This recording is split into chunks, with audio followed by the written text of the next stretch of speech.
afternoon, everyone, and I'm very delighted to welcome you for this special section, Striving for Carbon Neutrality Future, China's Deep Decarbonization and Equitable Long-Term Strategic Alliance Program. And I'm very delighted today we have very prestigious speakers, one of the most successful entrepreneur in China, and also one of the most successful philosophy operator in China, founder of Vanke Group, the board chairman of Vanke Foundation, the founder of C-Team, Dr. Wang, to make our opening address. So let's welcome Dr. Wang. Dear Professor Liang, panelists, and online guests, thank you for attending this panel organized by C-Team with the topic of carbon neutral community. I'm very glad I have experts from International Bamboo Organization, from Oxford University, and from C joining us online. Just last month, before we came to Glasgow, we announced a declaration at Damesha, the eastern coastal area of Shenzhen, where the former headquarter of the Vanke group is located. We launched a pilot program earlier this year to explore how to turn a large-scale existing community with an area of 2 square kilometers and a population of 30,000 residents into a near net zero carbon community. The Damesha Declaration emphasizes on the cooperation between the public sector and the private sector, cooperation among communities, technology companies, science research organizations, investment fund, startup, and non-profits. We are happy to bring this Damesha Declaration to Glasgow. At Glasgow, the first outcome is a forest declaration. I strongly agree to reduce the use of wood and forbidden the damage of a forest. I also support the replacement of wood by bamboos. The headquarters of Vanke at Damesha had used a great amount of bamboo for its buildings. At Vanke, we have been long sticked to green supply chain, which is in collaboration with C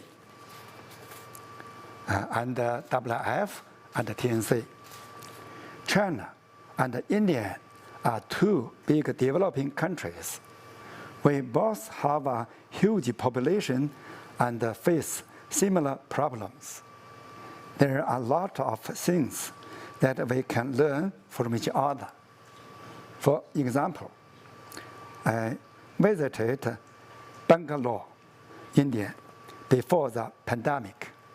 I was deeply impressed by Indian communities' waste classification and composting.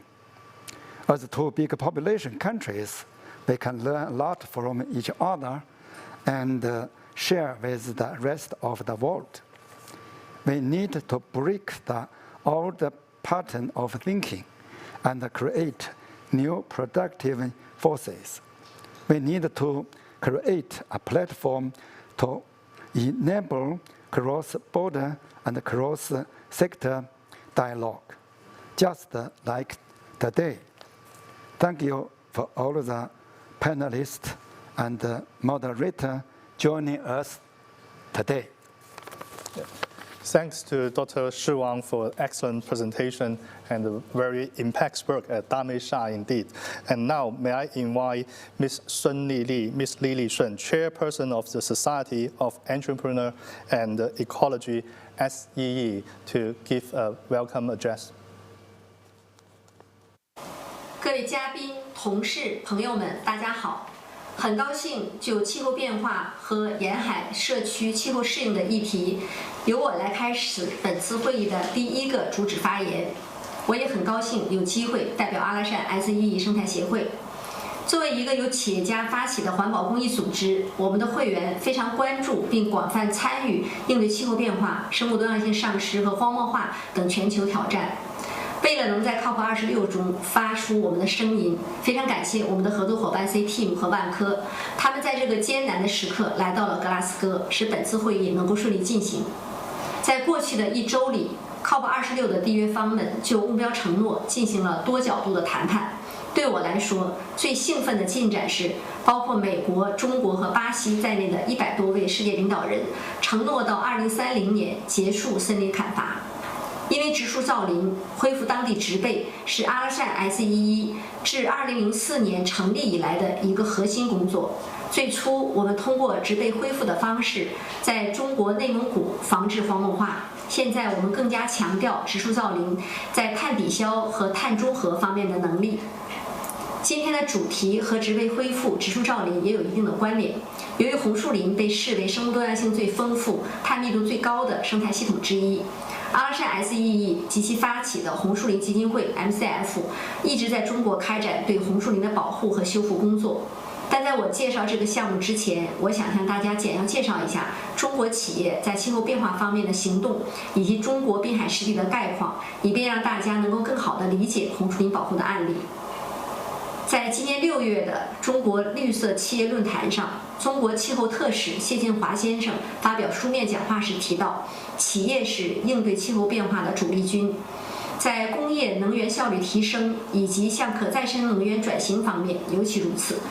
雄心勃勃的气候目标由政府部门来统筹规划与设定，但在行动层面需要企业、消费者等全社会共同参与，而这些都是产生真正成果的地方。中国针对气候变化出台了稳健的政策，包括企业和公民在内的整个社会都在按照政府制定的目标一起努力。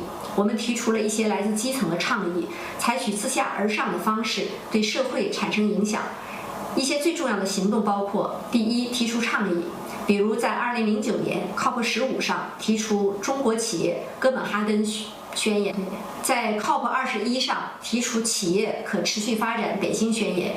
2018年，我们与 CTEAM 共同发起了中国企业气候行动 CBCA， 到目前为止，已经有100多万中国企业参与了该项行动。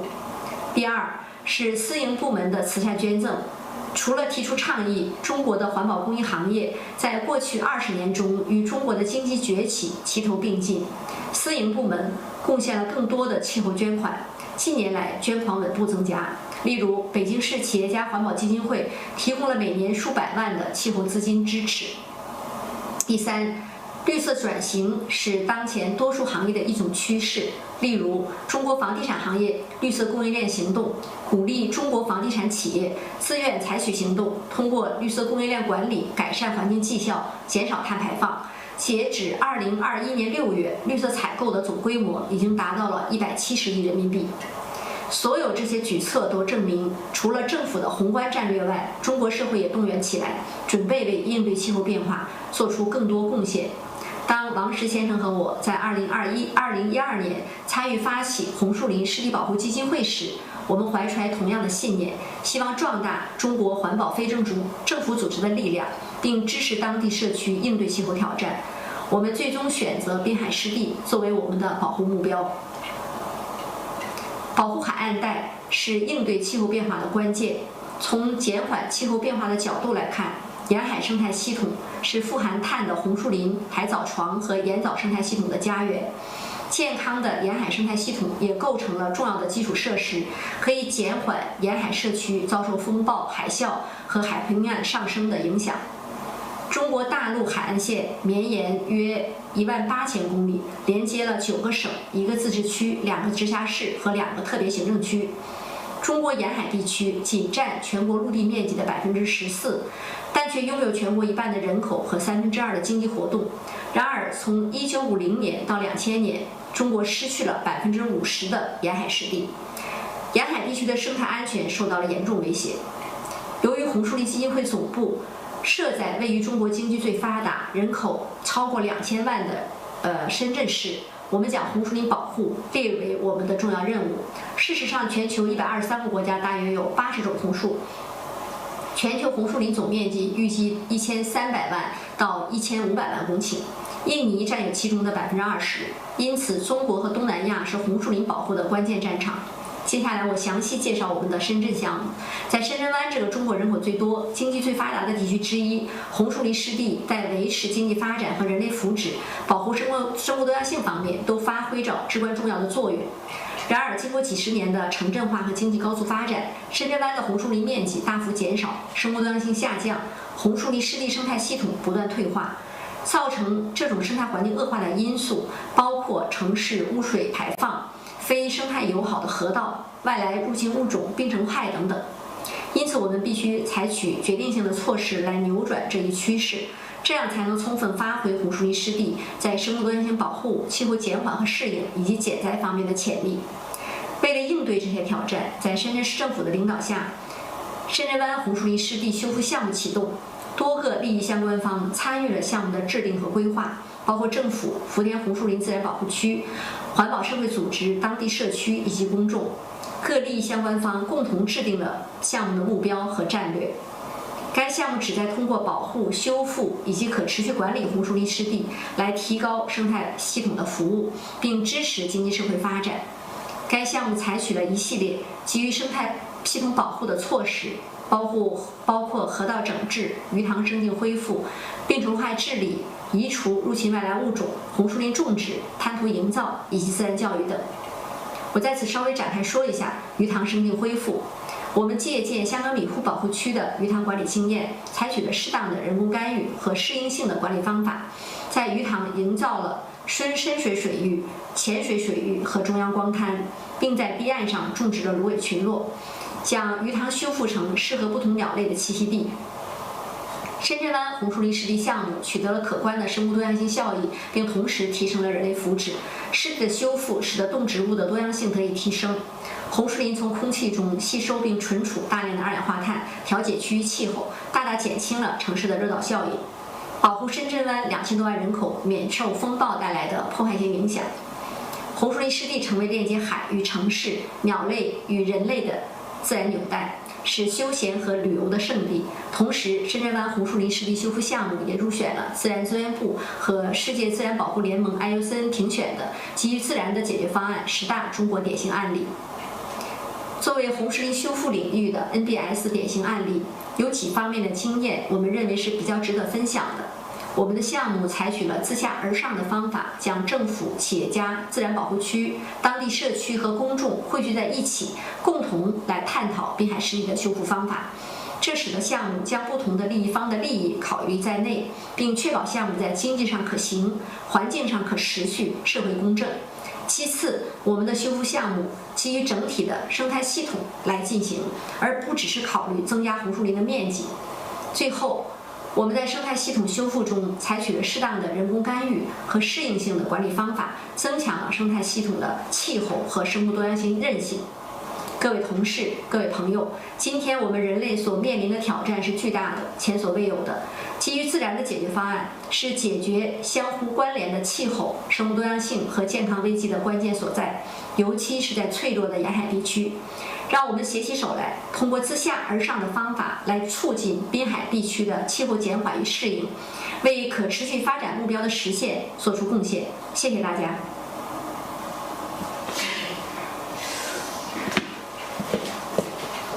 有一个地方可以剪一下，哪里？那个 COP21那个。我说了2。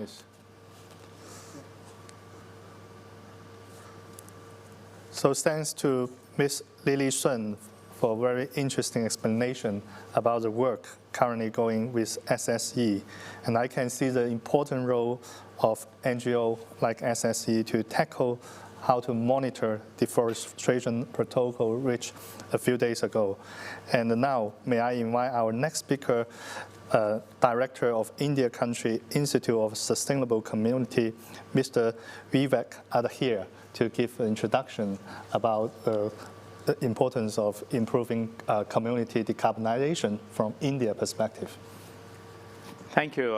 Thank you, the Vanke Group, C Team, China Business Pavilion, and the organizers at COP26 in Glasgow for having us here. The Institute for Sustainable Communities is an international development organization. We were founded about 30 years back, and we've been since working with more than 31 countries across energy, climate, water, agriculture, air quality, city-level action planning, circular economy, and so on. And we are here in Glasgow. We've seen a flurry of announcements happening. And what we do at the Institute for Sustainable Communities is work where the rubber meets the road. How do you really translate these big announcements to actions on ground? And how do you really bring it down at a scale of implementation and address those barriers? So I'll try and share some perspectives from that context. Now, what we do is, we've worked across major regions, and what we really do is we try and bring in a human-centered approach. Now, everything that we do is centered right at the intersection of environment, economic, and social. And we really believe in that. If we need to address the environment, there needs to be a business case to it, and how do you really bring in the economics of it? But if you ignore the people context, the social context, human context, then again, there are unintended consequences. So everything that we do revolves around our human-centered approach, right from our needs-want assessments to benchmarking and scenario planning to consultations, prototyping, pilot testing, and scaling on ground.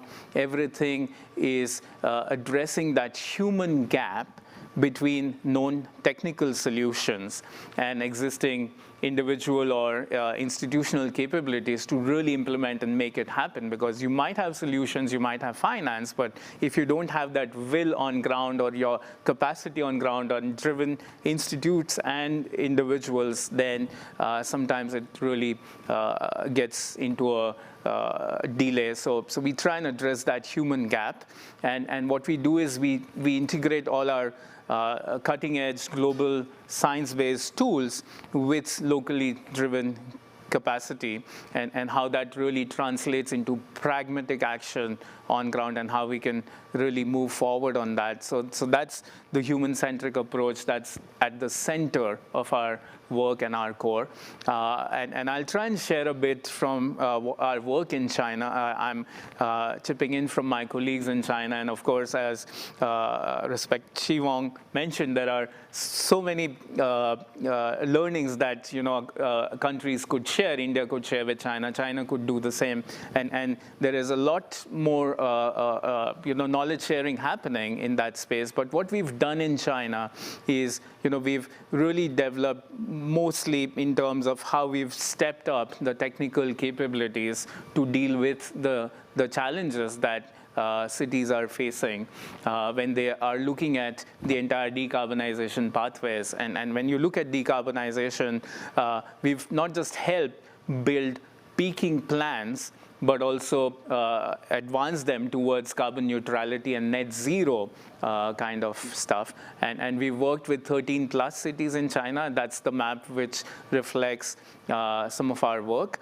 And what we've done is, right from our peer learning conversations, both within China, within cities, and within different constituencies, how they are able to come back together, to really driving down and helping facilitate data collection and data-driven scenario planning, where you can really test out different scenarios and look at different options in terms of how the transition is happening at a city level, and then bring in that community, people, social engagement through these multi-stakeholder participation. So you bring in business, bring in NGOs, bring in regulators, policymakers, experts, academic institutions, and really try and drive that multi-stakeholder facilitation.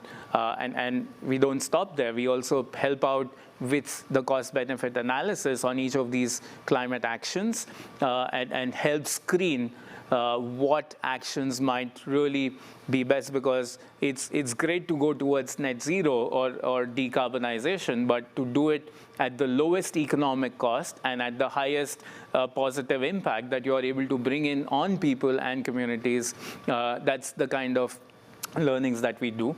And what we believe is a unique differentiator, and we are able to help translate this to cities in China, is bringing in that social impact assessment on carbon neutrality roadmaps and how you're really able to look at all the net zero plans, all the carbon neutrality roadmaps, decarbonization plans, bringing in what does it do, how does it impact people when you're transitioning completely towards renewables or going towards electric mobility or really looking at infrastructure investments. How are people affected, and is there any unintended consequences? Are jobs moving from one sector to the other? Is there reskilling required?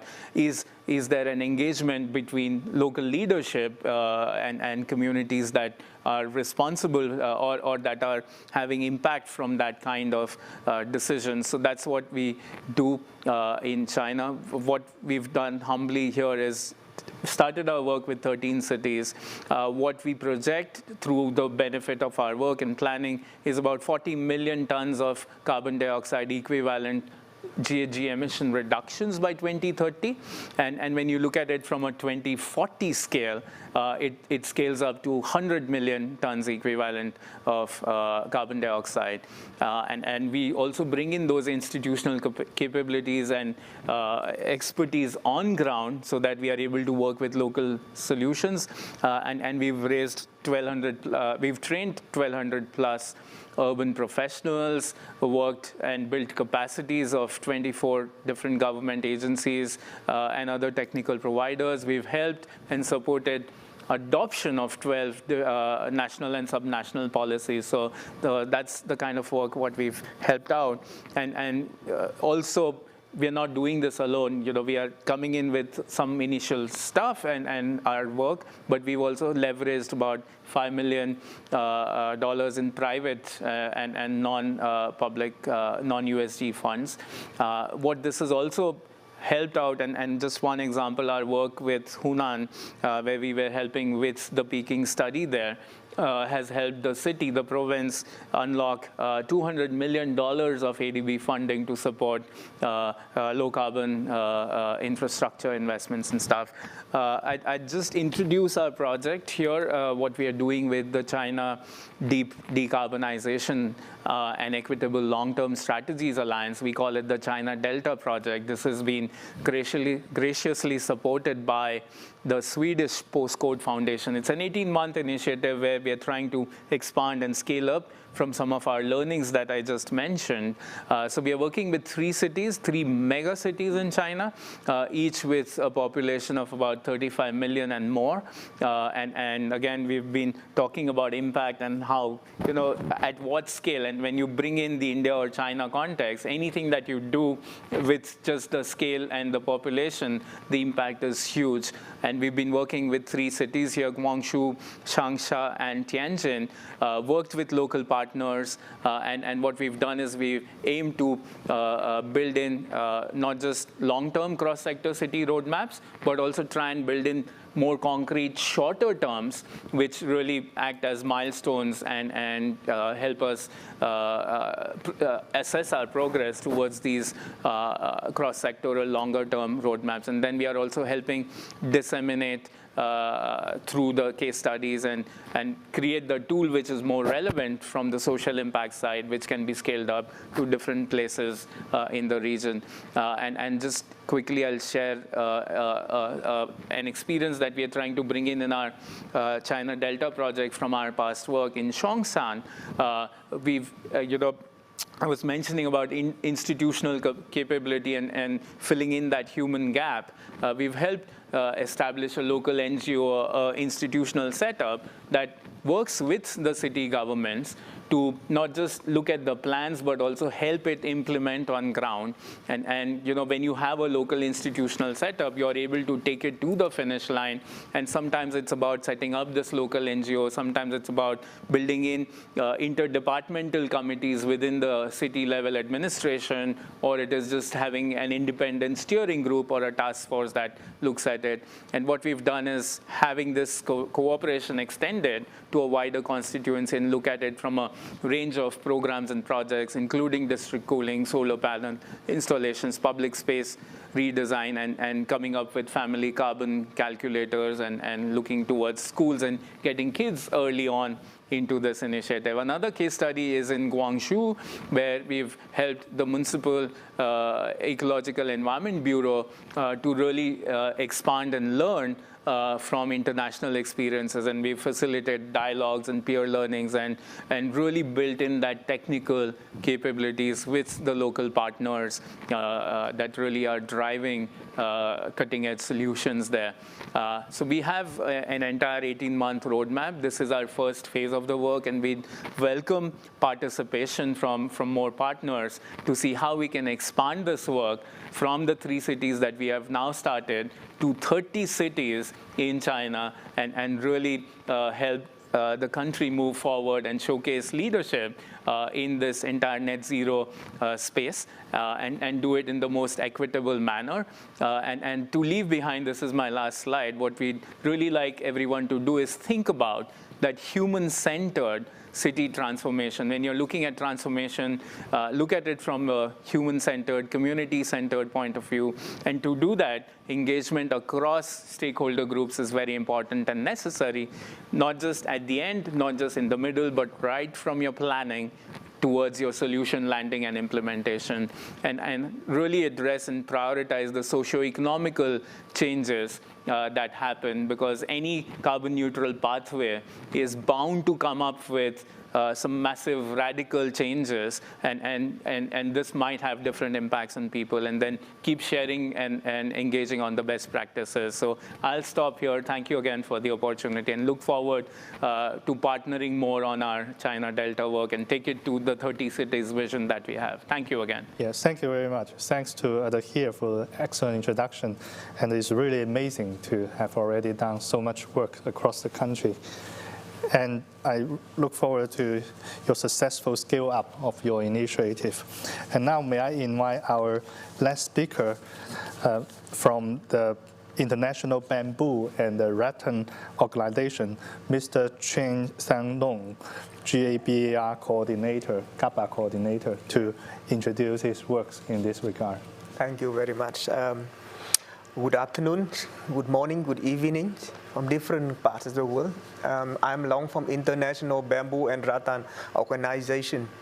I'm honored today to join for this panel to talk about carbon neutrality. How can we achieve carbon neutrality, particularly in some region in China? And we know that when we talk about carbon neutrality, without natural-based solution or land-based solution, we will not be achieved without that. So now what I'm talking about here is more with the land-based solution. Particularly what I'm talking about here is bamboo. We can use the bamboo for support that. In this case, I'm talking more on the bamboo for community-based, bamboo for climate change mitigation and adaptation. It is more than just only carbon neutrality, but also help to build resilient capacity for the communities. So that is more than only carbon neutrality I want to talk about. So it's bamboo. Globally, there are more than 1,600 species located originally in the South Belt But now, of course, it already spread into Europe and many other regions of the world. And why we're going to talk about using bamboo for climate change mitigation and adaptation.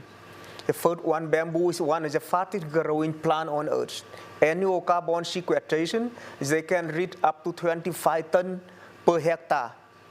It is more than twice faster than that from other fast-growing trees, such as eucalyptus. And then total carbon in bamboo ecosystem is also similar to tree plantation as well. When you plant bamboo, it helps to build the resilient capacity. It improves habitat for animal, particularly endangered species, and economic viabilities. So the first one is how can we use the bamboo to build up the resilient capacity for the communities. And we know that in many parts in China, in Japan, it was degraded because of over-farming and then forest deforestation. Since 1990s, China started the program that Green for Greens, try to rebuild the ecosystem. So in many parts, the land was quite degraded. Not many other trees can plant. You can plant bamboo there. Bamboo can grow. If you can see in the picture on the slide, that is the picture before 1998, before the planting bamboo. And then 10 years later, you see all along the river bank, it was already covered with bamboo. And then many animals come there to stay. You can see that a lot of acreage coming there.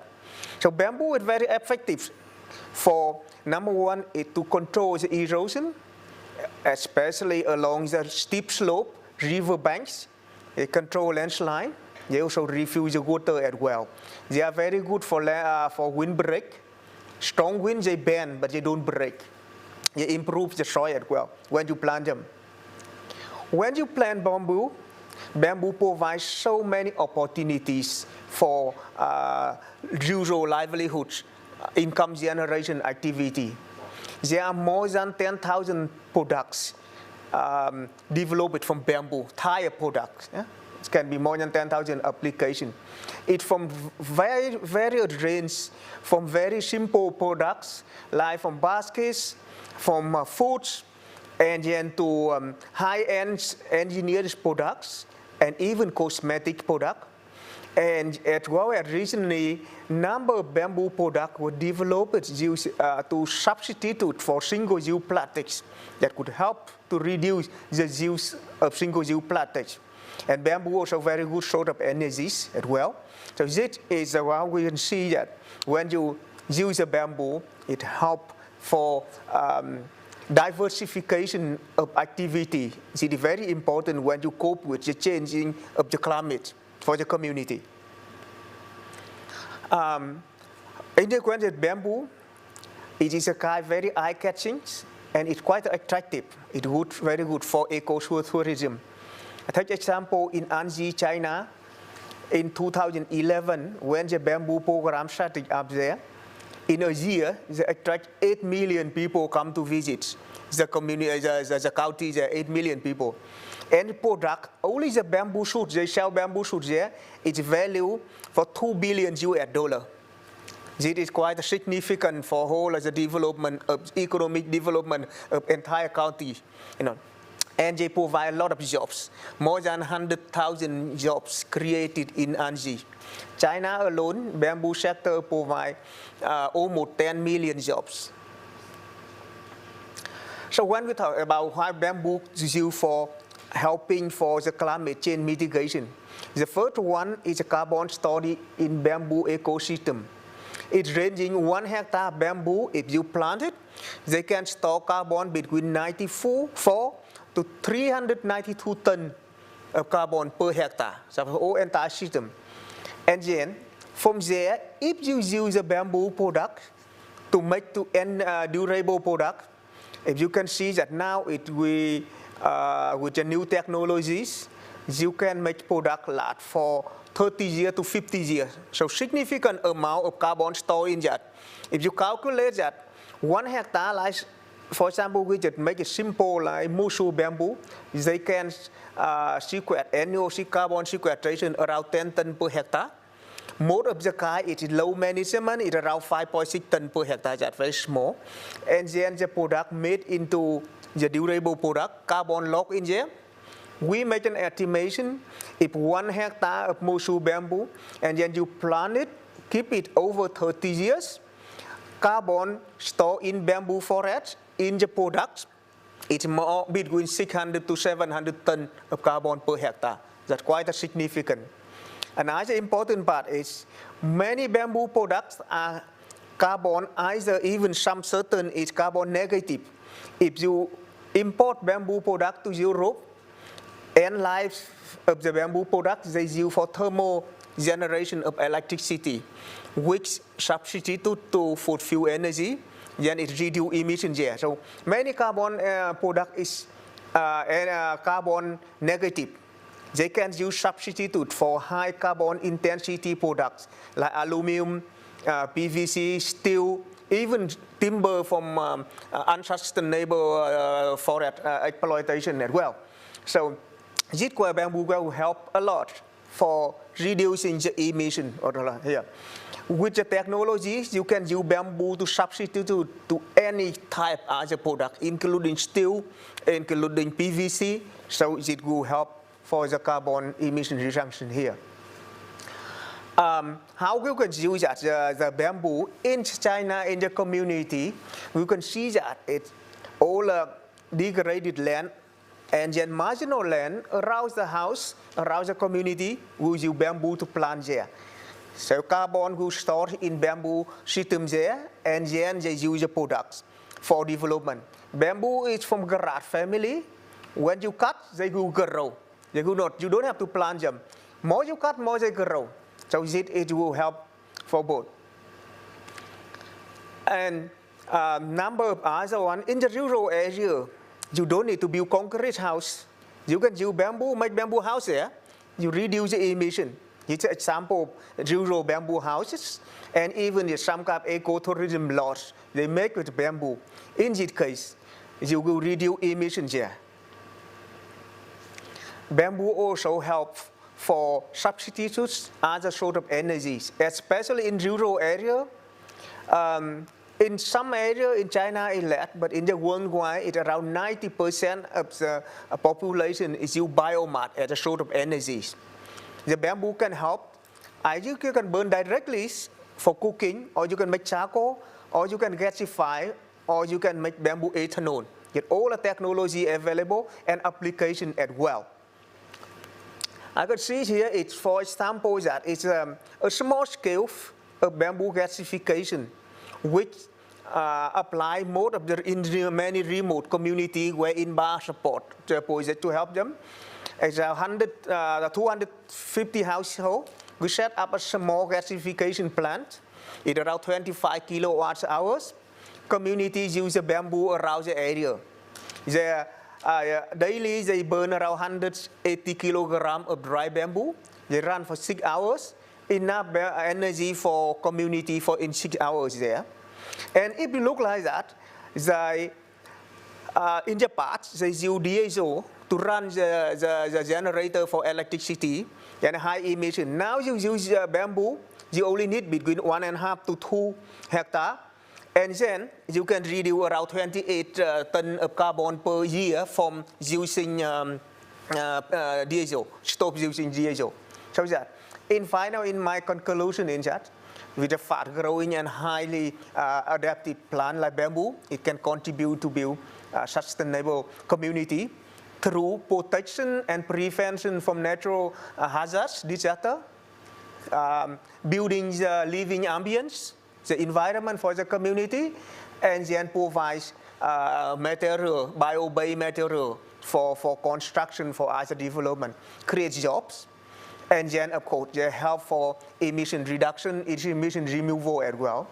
Number of the communities-based climate change adaptation and mitigation model with bamboo, it should be promoted in different countries. That's what I propose in it. And yes, thank you very much for your listen, and look forward to your any further question to address later. Thank you. So thanks, Ms. Sing Long, for making a very good overview about bamboo's application to lower carbon footprint and its very substantial co-benefit. So now may I invite our last speaker, Ms. Duan Xingkai. She is a traveling scholar at the University of Oxford, and prior to joining Oxford, she also have been working on project director of CCUT at the National Development and Reform Commission, the policy arm of the Chinese government. And now may I invite Ms. Duan to introduce her work. Yeah. It's a great honor for inviting me to attend this panel. And I'm very sorry there's no PPT slides because I just got this topic of our panel discussion at the end of last week. So it's very difficult for me to discuss such a topic, especially all our speakers are the very seniors whom I very respect for, especially Mr. Wang Shi. So since I have worked for 11 years in the public sector and private sector in China. So, and now I'm a student of Blavatnik School of Government in the University of Oxford. So maybe I can share some professional experience very superficially to everyone. So I would like to share some understanding about the community carbon neutrality, the understanding of this. So when we talk about the realization of a community's carbon natural future, we must first rediscuss where the community's carbon neutrality comes from by identifying the subjects and activities of the community carbon emissions. Then we can move to the framework, route, short-term and long-term goals, and technical methods and market means to achieve and to action plans. So the first thing I would like to talk about is the changes in our understanding of community carbon neutrality. So to clarify the concept of the community carbon emissions, we must first clarify what a community is. From the perspective of urban planning, the community means a community of people composed of some people living in a certain area. And such a community may be a residential community or a campus or a street district, something like that. Then we may find that the community carbon emissions refer to the carbon emission caused by the consumption of energy in the community, such as the lighting, the cooking, and the transportation, the security and communication system of the residents, and maybe the waste treatment in the daily life of the community residents. So the energy consumed by operations in these processes may cause carbon emissions due to the combustion of oil or natural gas. So, but in fact, if the community's carbon emissions are understood from the perspective of the whole life cycle, it also includes all the product energy in this community, and more questions will be considered. So what's the product energy? For example, the community's buildings are in the process of construction. Is it necessary to use long-distance transportation to transport some building materials because the price of the construction materials are much lower, the price of it much lower than the local ones? Is it necessary? 10 years ago, when I worked for ACOM is the biggest engineering consulting company of the world, and I used to be a lead AP. Lead means leadership in energy and environmental design, which is a green evaluation system for the sustainability of building and communities. And when I was working on such evaluation of the sustainability, and we consider the product energy. We take the product of energy into the consideration for the life cycle system. So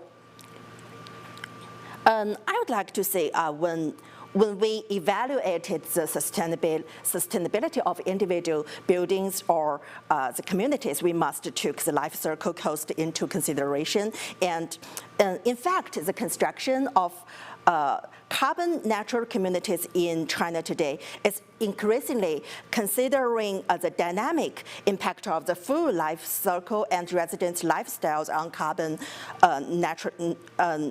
neutrality. So this means our understanding of the community's carbon neutral objects is getting deeper and deeper. So that's the first thing I would like to talk about.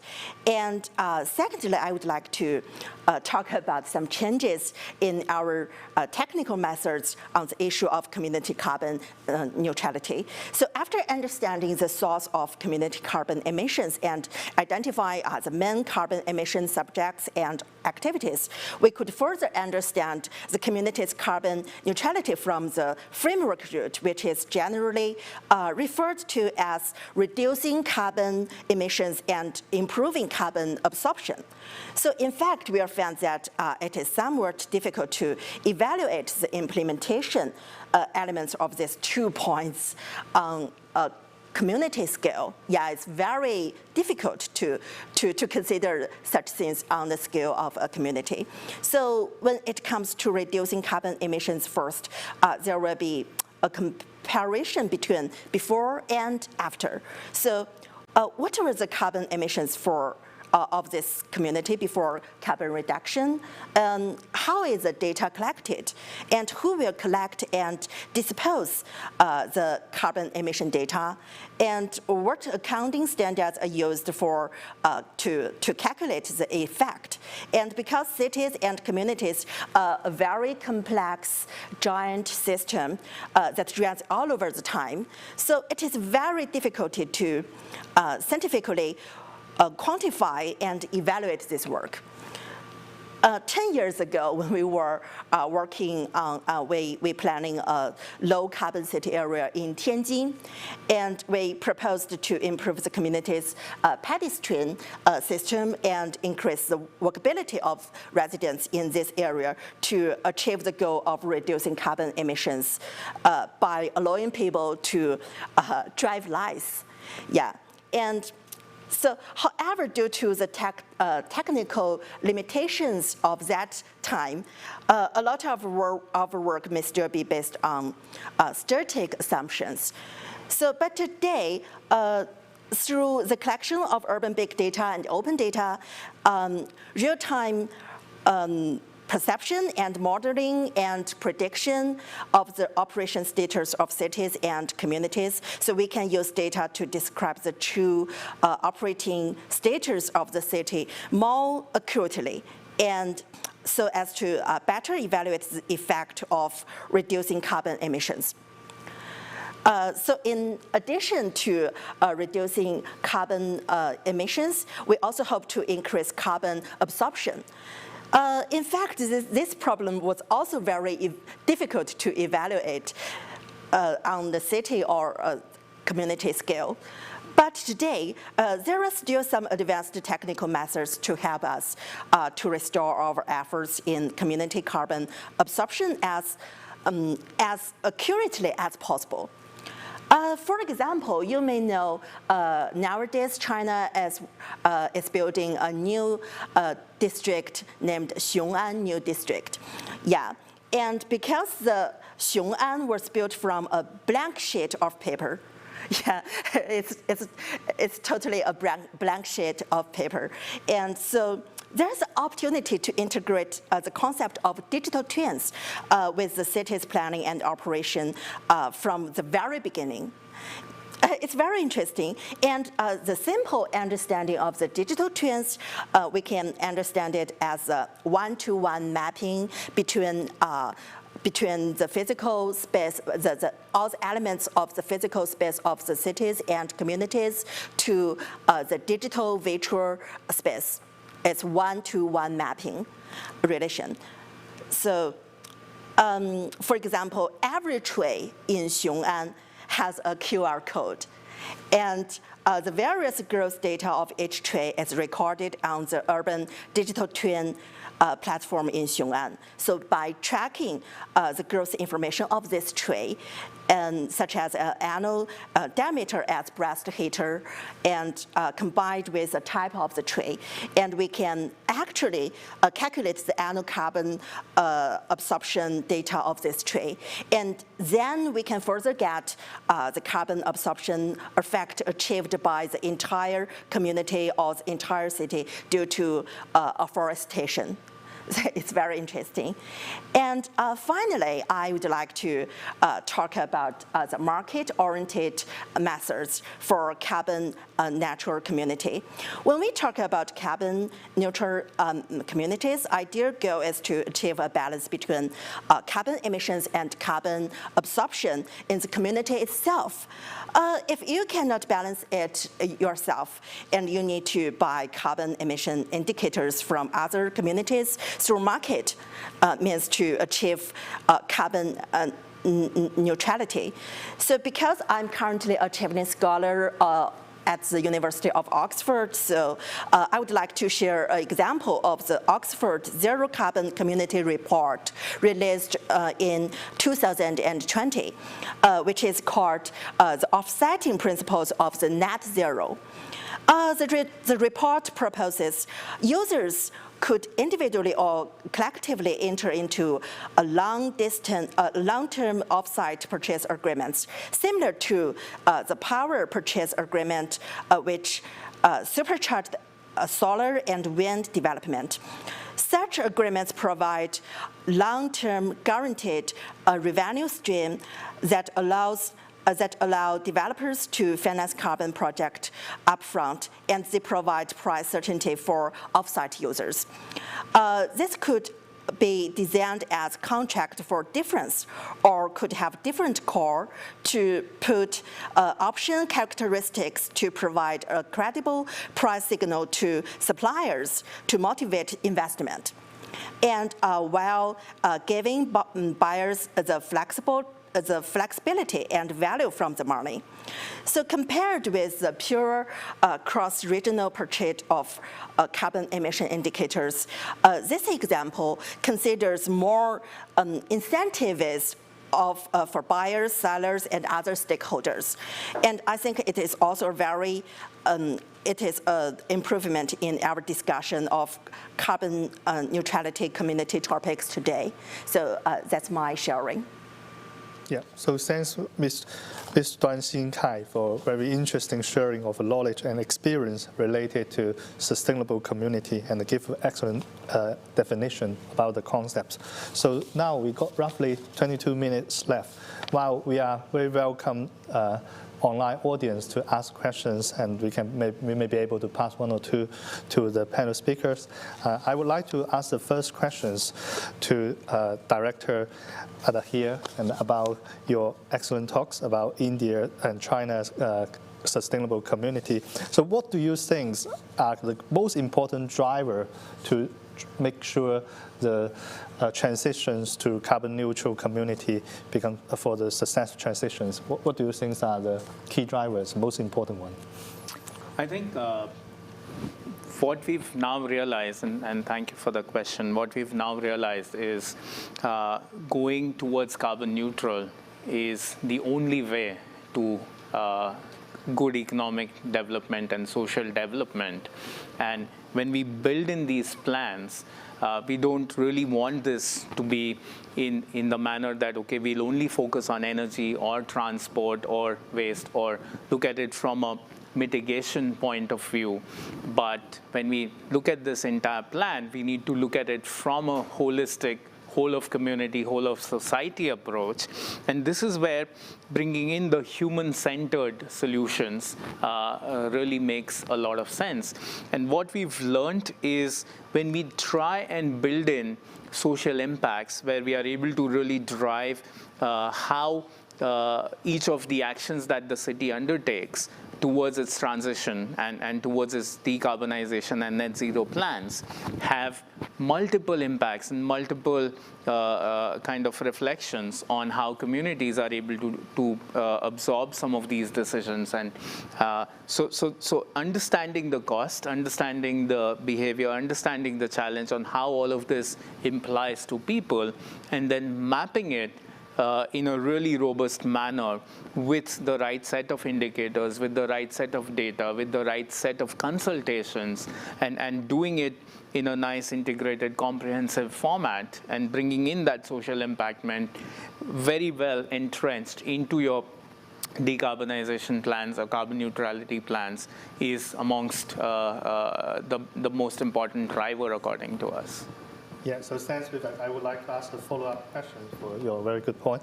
So what you have been extensively working about China. I saw these 3 mega cities as well as Zhongshan. So what do you feel is the most challenge when you are implementing these programs? And what's your idea, any idea of how to resolve this challenge? And so one of the biggest challenge, what we think, is the scale, right? You know, when you have millions of people dependent on limited resources that are available within those urban centers and within the cities, how do you really map it and how do you really look at it so that there is equitable benefit and equitable distribution? And probably I'd like to learn more from my fellow speaker about how do you bring in that digital 1:1 map and try and see how we can address this large set of population with the kind of decision makings that might work with. So I think that's one of our big challenges in terms of how when you work with cities and when you work with regions with such mega population, and how each of these decisions translate so that every section of that society feels equitable and wanted, and there is something or the other for them. Because it's easy, sometimes, you know, you might just leave out a certain set of population without any intention, but you need to be inclusive, and I think there are solutions going towards digital, having better sensing, having better rigorous approaches on data and scenario planning would help. So. Yeah, so thanks, Mr. Vivek. So now let's move to question about Xinglong. And thanks for your very interesting talk about bamboo. And it obviously has huge potential to reduce the carbon footprint. So from your perspective, if we want to deploy more bamboo as alternative material to high carbon footprint material, which factor do you think are most important to drive the successful transition and adoption of bamboo or rattan and other lower carbon footprint material? Thank you very much for interesting one. Yes, this is one of the questions that is many people concerned now. Because in one hand you see that, oh well, you can see that carbon is low carbon intensity. They have potential to substitute to so many high carbon carbon intensive material, but the percent is still very low at the moment. Did we see that there are a number of challenges we face? Number one is that the limited technologies outside in other parts of the world. So far now, most of the bamboo technologies is in China, where they have very well-known developed bamboo industries, technology, rather mature. Then they can produce different type of product, quality the same or even stronger, better than with the other material that they can substitute. So this kind of thing, it works in some already there in China. In many other parts of the world, because lack of technologies and the technology transfer, they are not yet accept to this kind of technology, so they are not be able to produce it. So this is one of the barriers there. It need to be, we need to work it out in the future, more on technology transfer and then capacity building for developing countries which they have bamboo resource, but lower capacity for the development. Number two, it's another challenge. For certain bamboo products, the price is a little bit higher than compared to not really a conventional product or other high carbon emission products, intensity product. For example, there is already technology to produce all the single-use products from cutlery, plates, cups, can made of bamboo. And made of bamboo there, but the price is more expensive than plastic products.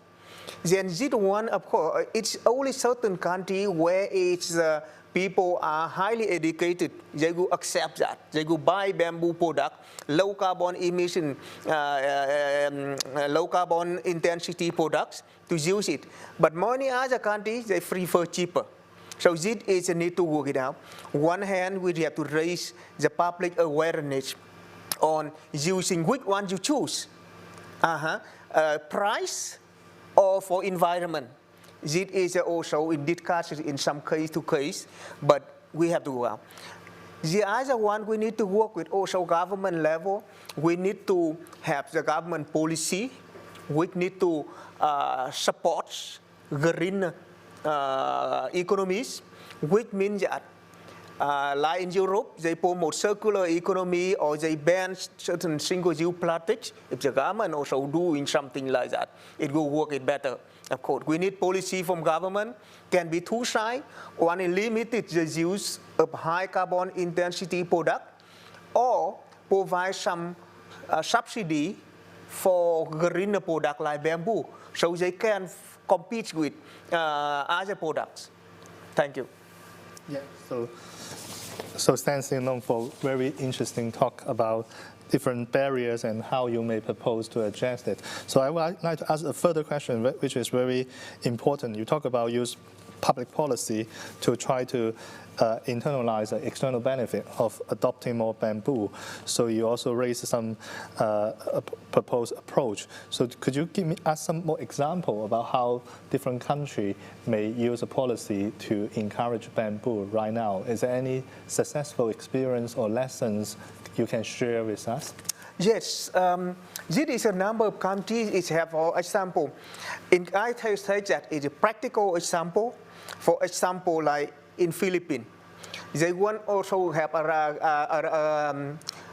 guideline or kind of regulation. Public school have to use 75% of furniture from bamboo. This is one of the policy support in that one. Yeah, it promotes the use of the bamboo product. And then some, even you see it less related, but it's very strong related. That it's more than 27 countries already decide on ban single-use plastic products. It helps a lot to promote the use of bamboo products substituted for single-use plastic products. So these are really very practical there.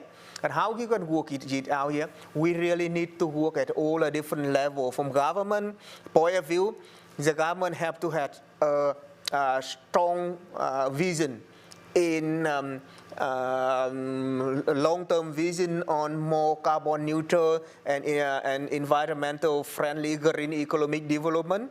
They have the policy support. It's not necessary to be directly on bamboo, but similar to reduce the use of high emissions intensity, that of government point of view. Secondly, at the organization point of view, the organization is also need to work on it. You work up as a picture to you, even it like in our office, we use bamboo products for table and then other product, or even some low carbon product is used in there. It is an organization. We promote that.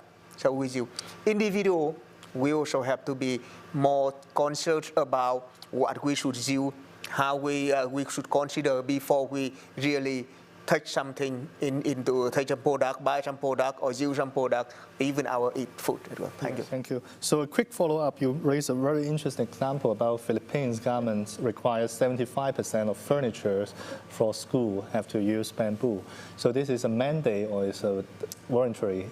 It is a type of mandate. Yeah. But there is some type of mandate requirement, but not all schools implement it yet, because it's some school they can access to the bamboo nearby, then they can make it very cheap. Because the advantage of bamboo is they are locally available. You can make it there cheaper. But some school they don't have bamboo nearby. Yeah. Then they don't have furniture there. They cannot implement it. But it is a government required that have to be. It is compulsory. One period it was compulsory, but later it was relaxed. So certain school can afford, some may not. Oh, thank you very much. That's very interesting. So, Ms. Xingkai Duan, so I got questions for you. And in the Chinese context, as you are very familiar with the Chinese system, and since China has announced a carbon neutral and the carbon peaking target, it seems a lot of places are very enthusiastic on building carbon neutrality demonstration zone or community. So what do you think the most important factors to be considered in establishing such carbon neutrality zone right now? And do you got any immediate advice for the developers of this initiative? Thanks for this question. I think there are many important driving factors for the community neutrality, the future. But I think the most important one is for the government of China to realize how to realize the community and neutrality. The most important thing is about the mobilization of all the stakeholders in SAMSIP. So I think carbon neutrality is definitely not a promotion action only led by the government, but if we want to realize it, we have to take all the stakeholders on board, such as our community residents, our government officers, and the developers, the NGOs, the non-government organizations, and as well as some think tanks, and also the market players. We must take all the stakeholders on board to sit down and to talk about how to realize the community neutrality future. So I think I can give an example of European. Yeah, because China is somehow a little similar to the European, because in China we have a lot of provinces and it's not so balanced in every area. And in Europe, they have focus on constructing the low carbon communities for years, and there are many kinds of the low carbon ecological communities. Some is mainly led by the government and the residential organization, and some led by the NGOs, and some all led by the developers. So I think for China's government, we should encourage the diversity of the models to realize the low carbon or the carbon neutrality construction. I think it's the most important factor for China to consider about. Yes, thank you. That's a very good point. So you, in your talk, you mentioned there's very interesting ideas, so like digital twins and the application in some cities, and potentially, I think you mentioned you may already have been applied in the Xiong'an pilot development zone. So do you think these technologies can be further promoted to other places and also tackle the climate change issue, like this bottle of water, if it turns out in Xiong'an, we know how much carbon footprint it is. Yeah, I think the digital twin thing is super cool for Xiong'an, but frankly speaking, it is a little difficult for the other cities to copy this model, because Xiong'an, as I mentioned before, Xiong'an is from a blank sheet of black paper, of white paper. So we all know that there's nothing, there's only small villages in Xiong'an before it's transferred to a new district, new town. Yeah, so and the cost for the digital twin system is very expensive. So I don't think it's an approach suitable for every city, but we can choose some digital twin technology methods from the package. I mean, especially to focus on the most important problems should be solved in every city. But we don't need to apply the whole package of the digital twins to every city in China. Yeah, thank you very much. So from new city, it might be easier. If it's an existing community, it might be difficult. So one follow-up question is, for existing communities such as Old Town in Shanghai or in Guangzhou, how long do you think policy or other initiatives such as can change residents' behaviors towards sustainability and carbon neutrals? Yeah, the transformation for the residents, especially the lifestyle, is a long period. I think it's very hard, but very worth to do so. And for the waste treatment in Shanghai and in Beijing, I think there are a lot of changes we can see. For example, in Beijing, I know many people, they're consider about which waste I should put in which garbage, the garbage bin. They consider it very seriously. I think it's the good changes for the residents. But if we want to we want to change the whole lifestyles of the big city, especially Beijing and Shanghai. I think there's still a long way to go. Yeah, thank you very much. And my last question, perhaps for everyone on the panels, is what's your view or your proposed idea for capacity building from the international perspective to promote sustainable and carbon neutral community? And in particular, in the next 5 to 10 years, what kind of resource is needed and to mobilize to make a successful case? May I invite each of you to talk for 1 minute? Okay. Yeah. Maybe you can start. Okay, thank you very much. 1 minute, I will start first. I think the first one is we have to classify the community in different groups. The city-based communities, industrial-based community, or rural communities. There are different needs in different places there. In cities, maybe their awareness are already high, but they have some other aspects. The knowledge they have there, but maybe the behavior is still different. It depends on that one. And then the industrial community, they also have similar. They have, in many places, there can be that is education could be a bit low, and then in economic point of view, they are also very much low. So they need to be better education here, combined with the policy from the company. And we really have to put on the company or industry to regulate their employees. At the community level, they are most of the community in rural, they are already carbon neutral actually. They will help it. Apart some communities, they have high deforestation. But then this one, we need to combine so many approaches, both livelihoods, awareness raising, and then income generation activity that needs support from outside as well. Thank you. Thanks, Zhenguo. Over here.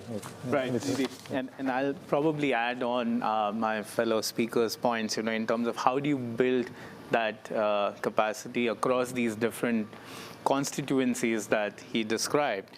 The one thing what we've learned is that there is a huge data gap in terms of how do you set baselines, where are you going, how are you building scenarios, how are you integrating all the indicators and so on. So if we are able to build capacity on all of that, bring in as much data as possible and try and create that sort of a knowledge portal where everybody can tap into it, have an open source, and start building scenarios, start building indicators, start integrating all of these equity, social, and people kind of contexts, because it's easy to measure carbon reductions, but it's probably difficult to measure social transitions in the quantitative terms. So how do you really make that happen and work on data and work across these different constituencies and help them build different tools and have an integrated approach would be my 1 minute. Yeah, thanks.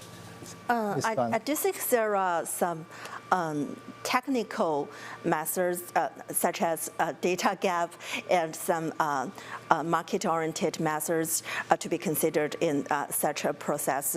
But I think the most important thing to think about the sustainability of communities and cities is about to change our mind from the environment protection to transfer that to the value of inclusive, because from the perspective of the sustainable goal of UN, I mean the SDG 11, SDGs 11, Goal 11, it means what is a sustainable community, what is a sustainable city? It says everyone should have everyone should live on very... You have a very constraint of time, but yeah, thanks for sharing that.